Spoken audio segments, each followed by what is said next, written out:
lagi kita di Suara Rakyat, Suara untuk Perubahan, dan setelah saya Andrew Julian bisa menemui Anda kembali. Dan kalau kita berbicara mengenai bullying, ini memang tidak akan ada habisnya. Dari masa ke masa, tahun ke tahun, berita bullying tetap kita dengarkan. Nah, fenomena sosial ini menjadi perhatian global, termasuk Indonesia, karena korban pelaku bullying di Indonesia juga masih ada, dan semoga saja semakin tahun akan terus berkurang korban dan juga pelaku bullying. Kalau faktor penyebab dari bullying ini tidak bukan berasal dari tekanan sosial yang tinggi, dan pastinya berbagai lembaga di Surabaya telah berupaya untuk menangani masalah yang satu ini.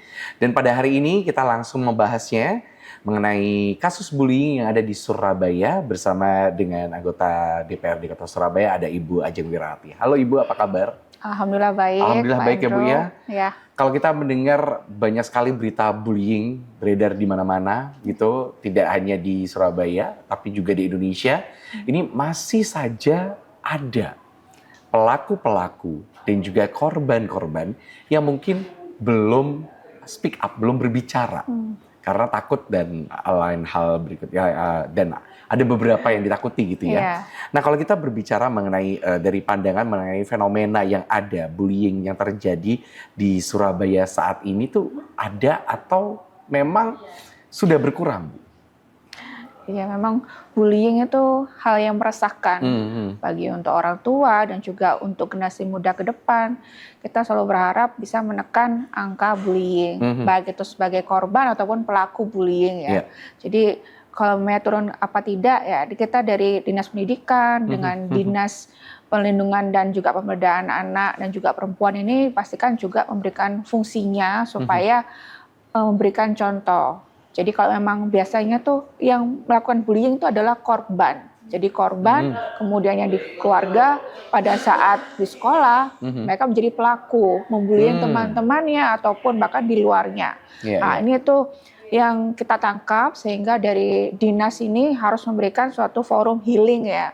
Jadi baik itu dari call center ataupun konsultasi langsung, datang ke RW, membuka konsultasi sebagai calon orang tua hebat selanjutnya ataupun memang para korban bullying ini yang ada di rumah mungkin supaya juga bisa mengeluarkan anaknya dan bisa entaskan kesehatan mentalnya supaya tidak bisa mengikuti ataupun berdampak dengan lingkungan lainnya seperti itu. Bu, kalau kita berbicara mengenai bullying, apakah DPRD punya data sendiri, gitu kan, tentang bullying yang ada di sekolah di Surabaya dan juga sekitarnya?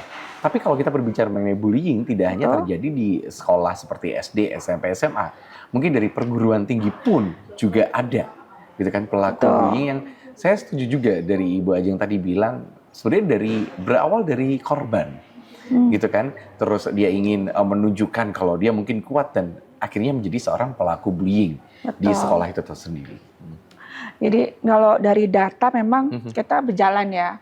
Dan data dari tahun 2021 hingga tahun 2024 ini emang ada kecenderungan ada naik dan turun. Tapi kita menyingkapinya, jika pun naik itu adalah berarti dari masyarakat semua sudah percaya dengan institusi atau lembaga sehingga mereka mau memberikan cerita, mau memberikan curhatan ya supaya bisa diberikan solusi ataupun ada penyembuhannya seperti itu. Sehingga yang per Juli kemarin itu sudah ada untuk fisik, kemudian juga psikis ya, kan ada beberapa bullying itu. Nah, ini sudah ada kurang lebih ada 25 untuk fisik dan juga psikisnya 15. Nah, ini kita juga mengantisipasi dari pihak sekolahan, kalau memang terjadi di sekolah, sehingga ada pendampingan. Kemudian ada juga sampai fisik ya, jadi ada anak SD dikumpulkan kemudian dipukul karena tidak mau mengikuti seniornya kak kelasnya, itu kan juga salah satu bullying. Itu juga bahkan ada yang sampai ke Polres seperti itu. Itu kita harus memberikan pendampingan supaya nanti ke depannya para korban ini tidak menjadi pelaku untuk adik kelasnya. Kemudian juga para pelaku yang di SD ini supaya juga tidak mengulangi lagi nanti SMP berlanjut melakukan bullying dan sebagainya. Nah, ini sebenarnya kita sudah ada tahap, tapi kembali lagi, ini kita juga ada tantangan dari dunia digital seperti itu. Betul. Jadi juga psikis fisik, ada juga yang seksual seperti itu ya. Jadi bullying ini supaya nanti ke depannya juga tidak melebar. Jadi kita memberikan edukasi salah satunya mengenai bijak untuk media sosial. Nah, itu sudah dilakukan edukasi bijak mengenai media sosial oleh DPRD Kota Surabaya gitu. Dan apalagi Bu yang harus dilakukan agar mereka-mereka, anak-anak kita, mungkin adik-adik kita juga ini bisa terhindar dari pelaku bullying, ya kan? Dan juga bisa menghindari sikap atau sifat yang ingin membuli temannya atau merundung temannya sendiri gitu. Selain dari bijak bermedia sosial tersebut. Dari dinas pendidikan kita sudah ada untuk mengarahkan adanya bimbingan konseling baik untuk anak-anak SD, murid dan SMP supaya nanti bisa melampiaskan atau bisa mendisiplinkan teman-teman kalau memang ada pelaku-pelaku yang menyimpang. Bahkan kita dari DPRD juga menyarankan adanya kalau bisa dibentuk tuh satgas khusus kalau memang BK-nya masih belum bisa memenuhi ya, mungkin pemenuhan guru dan sebagainya, paling tidak ada satgas yaitu mungkin yang ada di sekolah yaitu teman sebaya supaya bisa melaporkan sebagai sebagai anak muda yang mau memberikan perlindungan kepada teman-teman sebayanya. Ini juga ada juga kita dari FAS ya, adanya Forum Anak Surabaya. Nah, ini kita memastikan anak-anak itu bisa terfasilitasi untuk permasalahannya, baik itu masalah minat dan bakat. Nah, itu kan salah satu juga untuk meminimalisir tingkat bullying. Betul. Jadi memunculkan anak-anak mungkin tidak ada kegiatan sebelumnya, akhirnya diarahkan ke kegiatan-kegiatan yang positif. Dengan penambahan satgas, kemudian juga di SDM guru BK. Nah, ini yang terakhir pastinya kita minta dari dari pemerintah ini menyediakan untuk forum-forum anak-anak bisa untuk berrekreasi, entah itu perlombaan, banyak perlombaan minat dan bakat atau olahraga, kemudian juga paduan suara ataupun seni, yang lainnya. Betul. Supaya anak-anak bisa teralihkan tidak hanya melulu mengenai digital ataupun media sosial. Tadi saya setuju juga kalau dibentuknya satgas di sekolah itu terdiri dari teman-temannya sendiri yang di satu sekolah. Itu bagaimana dia bisa menyikapi kasus-kasus bullying mungkin yang ada di sekolah. Biasanya kan kalau misalkan ada teman yang memisah gitu kan, ini mungkin bisa mengurangi dari pelaku bullying tersebut gitu. Kalau misalnya tidak ada, mungkin ada teman-teman yang memanas-manasi betul ya Bu ya, untuk bisa membuli satu sama yang lain gitu ya. Tapi Bu, kalau saya berbicara mengenai pelaku bullying, apakah dengan hukuman yang cukup berat itu bisa mengurangi pelaku bullying yang ada di Surabaya dan juga sekitarnya? Iya, mengenai hukuman ya, memang hukuman ini kita lebih adanya hukuman sosial, kemudian mungkin membantu teman adik sekelasnya, ataupun kalau memang untuk anak-anak yang SMP ya kayak kemarin itu ada kasus minuman keras dan sebagainya, itu hukuman sosial yang memang ditempatkan di dinas sosial gitu ya, mengurusi UDGJ dan lain sebagainya. Itu memang diharapkan tuh bisa membuka mindset mereka bahwa mereka bisa memilih lingkungan mereka yang untuk berkomunikasi, beradaptasi, tidak hanya melulu yang lingkungan negatif saja, bahwa memang kita masih banyak potensi lainnya yang bisa digali, yang dimanfaatkan, bahkan bisa berujung mencari duit seperti itu. Keberhasilan. Positif, betul. Positif. Berarti apakah ada peraturan atau kebijakan khusus yang memang sedang dirancang oleh DPRD Kota Surabaya? Ada ya Bu ya, tapi jangan dijawab dulu. Siap. Saya ingin tahu apa yang sudah disusun kebijakan dan peraturan-peraturan khusus gitu ya. Betul. Nanti kita akan kembali lagi masih di Suara Rakyat. Terima kasih.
Kita masih membahas mengenai kasus bullying yang ada di kota Surabaya dan juga sekitarnya. Masih bersama dengan Ibu Ajeng Wirawati. Bagaimana Bu peraturan dan kebijakan khusus yang sedang dirancang oleh DPRD Kota Surabaya untuk bisa mengatasi perlakuan atau ya sifat-sifat bullying yang ada di sekolah di Surabaya ini? Ya, ini merasakan sehingga bullying ini harus kita batasi sejak awal dengan adanya penambahan satgas-satgas, tidak hanya dari sisi guru, dari guru pendamping, wali kelas ataupun guru konseling ya, tetapi juga untuk teman-teman sebayanya. Mereka bisa mengawasi, mungkin ada temannya yang berlaku menyimpang, segera bisa dikonsultasikan ataupun teman sebaya ini bisa mengajak anak-anak tersebut bisa konsultasi langsung ke call center health yang sudah ada disediakan di Kota Surabaya, call center khusus anak ya seperti itu. Nah, ini salah satunya diharapkan bisa mengurangi tingkat kasus bullying yang ada di Kota Surabaya. Di Kota Surabaya sendiri dari DPRD juga telah membuat peraturan perlindungan anak ya. Kita melihat anak-anak jika usianya ini ada sebagai korban, memang ada yang pelaku, mereka ada yang melakukan kriminalitas, ada yang melakukan menyimpang, tapi kita melihat hal itu harus disembuhkan. Kita sebagai institusi atau lembaga pemerintah ini harus mampu menyediakan wadah untuk mereka bisa menyembuhkan diri mereka, tidak menjadi generasi selanjutnya yang negatif seperti itu, sehingga tidak harus melulu mengenai punishment yang berat dari proses atau sebagainya, tapi kita harus ada pendampingan. Jangan sampai kalau punishment tetap dijalankan boleh, mungkin, tapi kita harus ada pendampingan. Nanti ke depannya ini anak-anak ini harus bisa menjadi pribadi mandiri yang mampu berguna juga untuk masyarakat, tidak hanya menjadi sampah masyarakat seperti itu. Mungkin tidak hanya kesalahan dari anak-anak dan anak, apakah DPRD juga mempunyai inisiatif juga untuk mengajak orang tua untuk bisa diberikan sedikit ya pengetahuan bagaimana anak-anaknya agar tidak terjerat dari kasus bullying tersebut? Ya, kita dari dinas kita sudah ada namanya Sekolah Orang Tua Hebat. Sebelum itu juga dari Dinas Kesehatan kita adanya juga canting ya calon pengantin. Nah, ini kurang lebih kedepannya ini kita ingin menghasilkan generasi emas yang sesungguhnya untuk Kota Surabaya. Nah, apa saja itu yang telah disampaikan? Kita sebagai orang tua harus tahu batasan dan juga kewajiban kita sebagai orang tua. Tidak hanya melulu menyediakan makanan di rumah kemudian tidak mengajarkan adab atau lainnya, urusan sekolah seperti itu. Jadi kita harus memberikan tahu bahwa moral, kemudian pendidikan adalah tanggung jawab orang tua juga. Tidak hanya melulu anak harus diam tapi dikasih handphone seperti itu ya. Iya, betul. Nah, ini kita harus memberikan tahapan ya bahwa memang anak-anak umur sekian baik orang tua, bapak ataupun ibu harus mengetahui pola pertumbuhan anak. Seperti itu. Jadi anaknya tuh harusnya diarahkan kemana. Kalau bisa agama, kalau bisa sedari kapan. Jangan sampai terlambat untuk mengaji ataupun yang kegiatan lainnya. Ini harus sudah dipupuk. Dan ini kita harus mengajak ke semuanya. Dan ini memang sudah ada studi khusus. Dalam artian kita juga mengajak akademisi untuk pertumbuhan pola tumbuh anak, baik itu secara motorik ataupun psikisnya ya. Itu sudah ada sehingga setiap warga Kota Surabaya mampu memberikan info yang terbaik untuk masyarakat selanjutnya. Jadi baik RT dan RW juga bertanggung jawab. Jangan sampai anak kita yang stunting ataupun gizi buruk. Karena memang orang tua lalai memberikan gizi yang terbaik untuk anak-anaknya. Atau diabetes ataupun cuci darah di usia muda. Betul. Mungkin sebaiknya mulai dari sekarang orang tua harus juga bisa mengerti apa yang diinginkan anaknya. Ya kan? Apa yang memang anak itu inginkan sebenarnya. Apakah dari pelaku bullying tersebut mungkin tidak mendapat perhatian dari orang tua, ya kan? Ataukah mungkin orang tua tidak pernah bisa mendengarkan curhatan dari seorang anak tersebut. Itu mungkin bisa terjadi juga ya Bu Ajeng ya? Betul, karena kesibukan dia orang tua. Iya. Nah, kalau kita berbicara mengenai DPRD sendiri, bagaimana bisa memastikan akuntabilitas dari program yang dijalankan tersebut? Ya, dari akuntabilitas yang jelas kita melihat dari sisi targetnya apa sudah terpenuhi. Jangan sampai hanya satu wilayah tersebut yang itu melulu yang mendapatkan pelatihan ataupun edukasi. Semuanya harus merata. Setiap sisi kota Surabaya, 31 kecamatan harus mendapatkan edukasi yang sama. Kemudian targetnya harus memenuhi. Kalau memang minimal 20, nanti kalau bisa tercapai hingga 100 ya, wali murid ataupun orang tua seperti itu. Kemudian itu kan dari preventif dan promotifnya ya, kita mengedukasi para orang tua supaya tidak melakukan bullying. Nah, ini dari sisi kasus pun juga kita tidak bisa memastikan kasus itu harus nol. Kita berharap seperti itu. Tapi dalam hal apa, kita mengadakan antisipasi dengan menyediakan satgas, menyediakan guru BK supaya kalau memang ada yang menyimpang segera diminimalisir, tidak sampai ke fisik ataupun bahkan ada hingga bunuh diri. Nah, jadi harus segera ada penyembuhan supaya walaupun itu terdeteksi, tapi deteksinya yang minim-minim saja, yang psikis ataupun hal yang tidak sampai yang benar-benar merugikan si anak. Mungkin itu berawal dari canda. Dari bercanda, terus juga mungkin keterusan gitu kan, dan ingin menambah lagi bullying-bullying yang lain. Bu, tapi tadi kan dari sekolah memang harus menjalankan. Bagaimana kalau sekolah-sekolah tersebut kurang untuk bisa menjalankan? Apakah ada sanksi tersendiri ataukah teguran yang dilayangkan kepada sekolah-sekolah tersebut?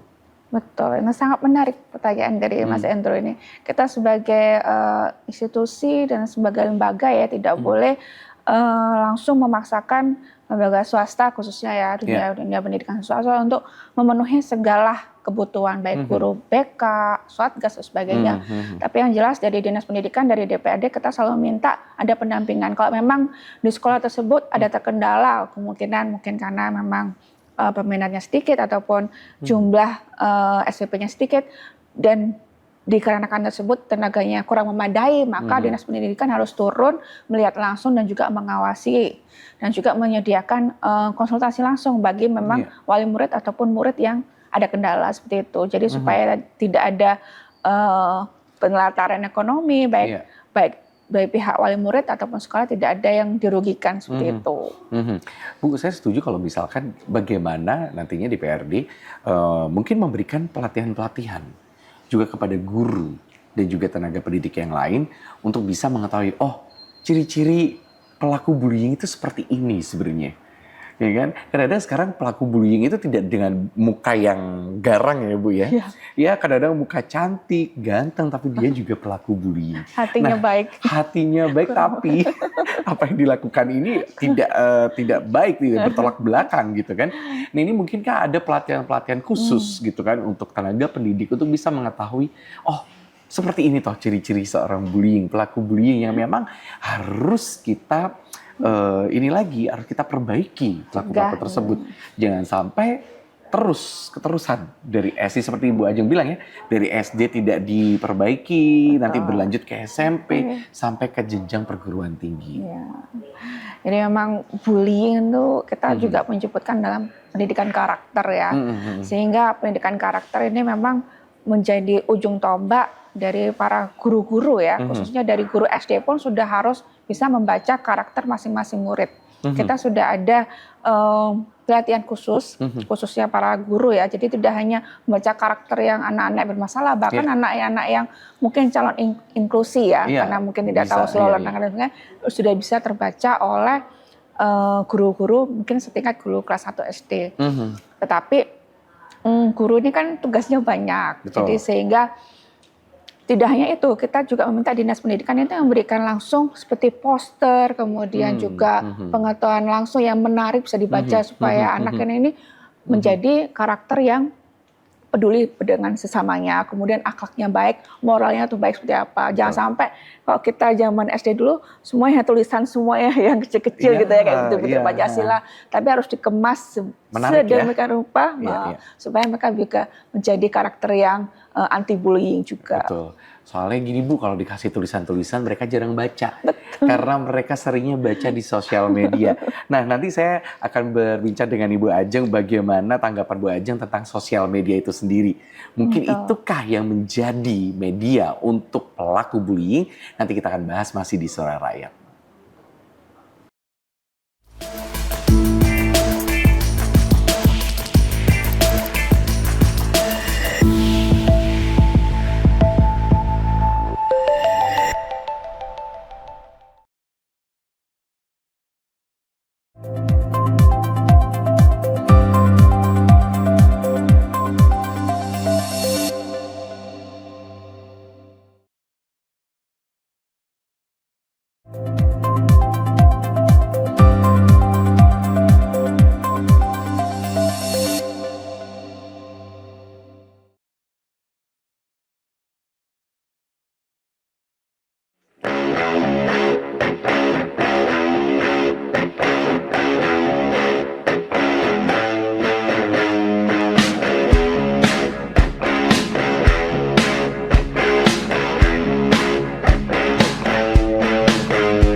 sosial media ini menjadi satu platform, satu tempat yang memang bisa membuat orang tidak bisa berpikir secara sehat.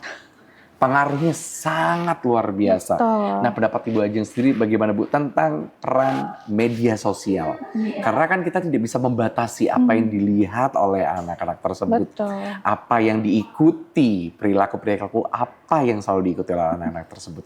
Bagaimana pendapatnya Bu? Karena meningkatnya kasus bullying itu mungkin dari pengaruh sosial media. Iya. Kota Surabaya, bahkan Indonesia tuh sudah dikategorikan adalah konsumen utama untuk YouTube. Wah, kemarin itu sudah barusan ada YouTuber yang terkenal ya. Ini sebenarnya bisa digali lagi oleh para pemimpin kita ya, kemudian juga dari kita DPRD, bahwa memang kita tuh dengan populasi sekian ternyata masih banyak yang konsumen, masih dalam artian kita hanya menonton. Melihat, ya betul. Sehingga dari Dinas Pendidikan ini dan juga dari pemerintah harus mampu menggali kita menjadi talent, bahkan seperti itu. Jadi memang kita Kota Surabaya ini sebenarnya sudah banyak acaranya, bahkan untuk minat dan bakatnya untuk anak-anak SD dan SMP sudah banyak diberikan fasilitas. Nah, ini diharapkan nanti ke depan bisa menggabungkan tantangan zaman, bahkan menjadi talent sendiri. Betul. Bagaimana mereka menjadi anti bullying, mereka harus menjadi karakter supaya menjadikan mereka anti bullying, supaya benar-benar terasa belongingsnya ya, milik ternyata ini sekolah saya sudah bikin karena memang kita anti bullying. Itu kan menjadikan proyek untuk selanjutnya di Dinas Pendidikan Kota Surabaya. Diharapkan semua tidak hanya negeri tapi juga swasta juga bisa mampu ya menjadikan talent yang benar-benar berguna dan benar-benar bisa berkontribusi untuk karakter generasi emas kita mendatang. Kita tunggu deh para siswa-siswi di Surabaya ini untuk menjadi pemeran dalam YouTube tersebut. Misalkan membuat konten apapun, dan kita hanya sebagai penikmat saja, tapi buatlah satu konten yang membangun, konten yang juga bisa menguatkan. Mungkin konten yang membuat kalian sendiri capek nantinya. Jadi tidak berpikir yang macam-macam. Kalau sudah capek ya sudah, besok kembali lagi ke sekolah gitu kan. Nah, ini kalau kita berbicara lagi mengenai peran teknologi, kan memang kita tidak bisa lepas dari itu semuanya ya Bu ya. Lepas dari teknologi, karena dengan teknologi kita semakin inovatif bisa jadi. Terus juga kita mempunyai ide-ide yang baru gitu kan. Dan juga media sosial. Nah, rencananya apa untuk bisa mengatasi tantangan yang cukup berat ini dari DPRD Kota Surabaya? Mungkin bekerja sama dengan Dinas Pendidikan, mungkin bekerja sama dengan pihak-pihak lain, Bu. Ya, jadi dari Diskominfo juga kita minta berkontribusi langsung dengan memberikan konsep-konsep bijak. Kalau memang kita ada wifi yang gratis ya, khususnya di Fasum ya, itu harus memang di-cut semua yang memang situs-situs yang merisaukan. Nah, supaya anak-anak juga bisa mengakses dengan terarah. Kemudian juga sebenarnya sudah ada sekolah, tapi kan dalam artian ternyata kita lomba untuk fashion show ataupun lomba untuk menari, kita menambah like dan sebagainya, atau kayaknya dilipat gandakan ke antara wali murid. Nanti ke depannya bisa diberikan lagi lah untuk pemerintah Kota Surabaya, memberikan wadah-wadah yang menarik. Jadi ada spot-spot yang menarik, tidak hanya di balai kota saja, balai pemuda saja, seluruh daerah, bahkan nggak boleh menengah saja, tapi semua di Surabaya Barat ada, Surabaya Selatan ada, rata jadinya Bu ya. Benar-benar ramah anak, dan juga mereka juga bisa bermain, juga bisa akses di dunia digital, harapannya seperti itu. Nah, kalau kita berbicara lagi mengenai korban bullying, ini pastinya menyerang mental. Dan juga mereka biasa menjadi korban bullying atau perundungan, itu membuat mereka untuk menjadi orang yang tidak percaya dengan orang baru.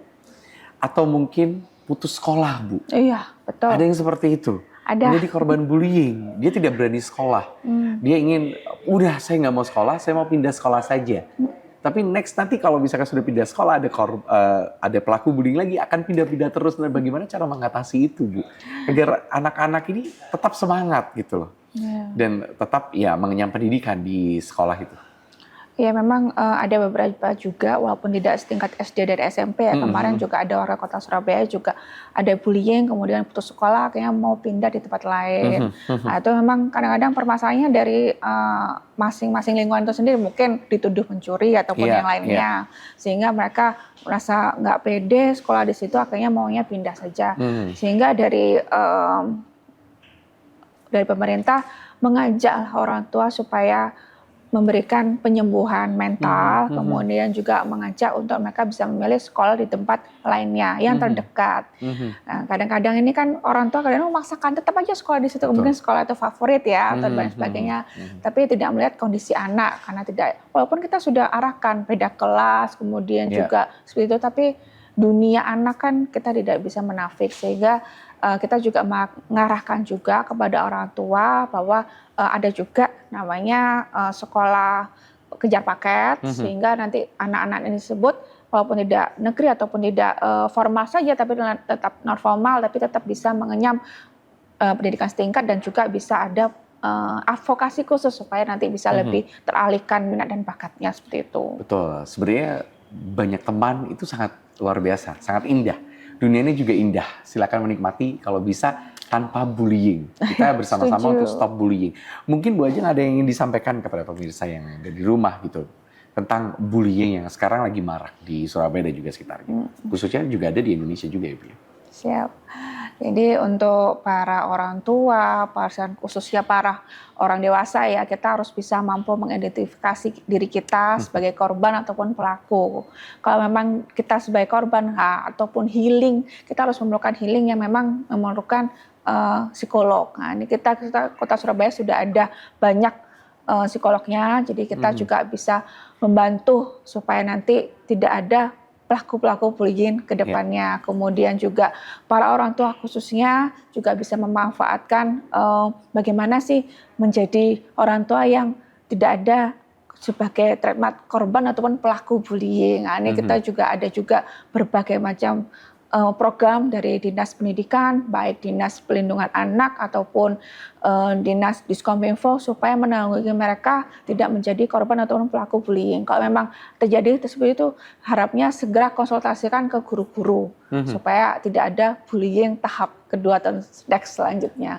Gitu aja. Terima kasih. Jadi untuk korban bullying jangan takut untuk speak up. Betul. Berbicaralah, berceritalah kepada siapapun. Dan semoga kasus bullying di Surabaya ini semakin berkurang. Ya kita berharapnya sih 0 ya Bu ya. Amin. Tidak ada kasus bullying di Surabaya. Terima kasih Bu Ajeng. Kita sudah ngobrol mengenai kasus bullying yang ada di Kota Surabaya. Terima kasih untuk Anda yang sudah menyaksikan Suara Rakyat. Akhir kata saya Andrew Julian pamit. Sampai jumpa.